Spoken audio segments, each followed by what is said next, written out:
Dans cette vidéo, nous allons apprendre à réduire une expression littérale. C'est parti. Dans ce premier exemple, on cherche à réduire l'expression 3x au carré plus 5x moins 6 moins 2x au carré moins 4x moins 3. Pour réduire cette expression, nous allons commencer par la réécrire sous la forme d'une somme algébrique. Une somme algébrique, qu'est-ce que c'est? Eh bien, c'est une somme, donc une suite d'additions, dans laquelle chaque terme est précédé d'un signe. Le terme et le signe qui le précèdent sont indissociables. En réécrivant l'expression sous la forme d'une somme, on va pouvoir changer l'ordre des termes, puisque dans une suite d'additions, on peut faire les calculs dans l'ordre que l'on veut. Mais, en déplaçant les termes, il faudra penser à déplacer les signes qui les précèdent. Cette étape, en pratique, on ne l'écrit pas, et on se contente éventuellement de réécrire l'expression en colorant les termes, sans oublier de colorer les signes qui les précèdent. Pour réduire l'expression, nous allons maintenant regrouper les termes de la même famille. Les x au carré avec les x au carré, les x avec les x, les termes de la famille des nombres avec les termes de la famille des nombres. 3x au carré moins 2x au carré, ça donne x au carré. 5x moins 4x, ça donne x. Moins 6 moins 9, moins 6 moins 3, pardon, ça donne moins 9. La forme réduite de l'expression est donc x au carré plus x moins 9. Une erreur classique consisterait à dire que 3x au carré plus 5x est égal à 8x au cube. Mais c'est une erreur. Déjà, pour obtenir x au cube, il faudrait qu'on multiplie ces deux termes. X au carré fois x donne x au cube, x au carré plus x, ça donne rien du tout. Qui plus est, si on multipliait les termes, 3 fois 5 donnerait 15 et non pas 8.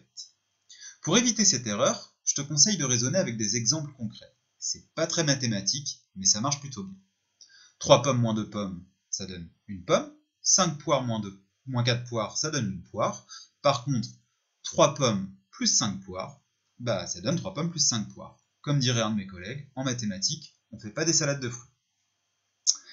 Étudions un deuxième exemple.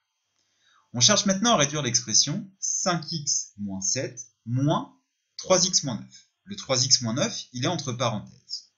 Pour réduire cette expression, on va devoir commencer par supprimer la parenthèse. Pour ceci, c'est pas très compliqué. La parenthèse, elle est précédée du signe moins.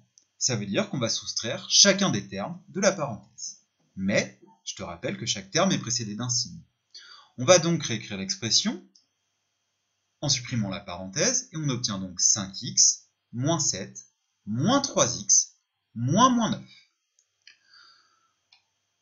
On a deux signes identiques qui se suivent, on peut donc les remplacer par un seul signe plus. On obtient donc 5x, moins 7, moins 3x, plus 9. Et tu vois que pour supprimer la parenthèse, il faut quand même faire bien attention aux signes. On soustrait chaque terme, et donc il ne faut pas oublier de remplacer ces deux moins qui se suivent par un seul signe plus. Pour finir, on met un peu de couleur, on groupe les termes de la même famille. 5x moins 3x donne 2x, moins 7 plus 9 donne plus 2. La forme réduite de l'expression est donc 2x plus 2. Enfin, étudions un dernier exemple, un peu plus compliqué cette fois-ci. On veut réduire l'expression 8x moins 6 moins 4 facteur de 5x moins 9. Là, il y a un peu de travail. Déjà, on va commencer par développer la dernière partie de notre expression. Pour ceci, on utilise la propriété de la distributivité que je te rappelle ici. Pour développer l'expression, on va multiplier 5x par 4, ça nous donne 20x, et moins 9 par 4, ça nous donne moins 36. On peut donc réécrire notre expression sous la forme 8x moins 6 moins 20x moins 36. On a une parenthèse, elle est précédée d'un moins, on va donc soustraire chaque terme de la parenthèse. On obtient 8x, moins 6, moins 20x, moins 36. On a deux signes identiques qui se suivent, on les remplace par un seul signe plus, cela nous donne 8x, moins 6, moins 20x, plus 36. On met un peu de couleur, on groupe les termes de la même famille, et on obtient moins 12x, plus 30. En résumé, quand tu dois réduire une expression, déjà, tu fais attention, s'il y a des parties de l'expression que tu dois développer, tu commences par les développer. Ensuite, s'il y a des parenthèses, c'est pas compliqué. Si elles sont précédées d'un signe plus, tu ajoutes chaque terme de la parenthèse, chaque terme, bien entendu, précédé de son signe. Si elles sont précédées d'un moins, Tu soustrais chaque terme de la parenthèse, chaque terme bien entendu, précédé du signe. Lorsqu'il y a un moins, il faut quand même faire attention, il y a souvent des changements de signe, comme on a pu le voir dans les exemples qu'on a étudiés. Enfin, pour finir, tu peux mettre un peu de couleur et regrouper les termes de la même famille. Et n'oublie pas, en mathématiques, on ne fait pas des salades de fruits.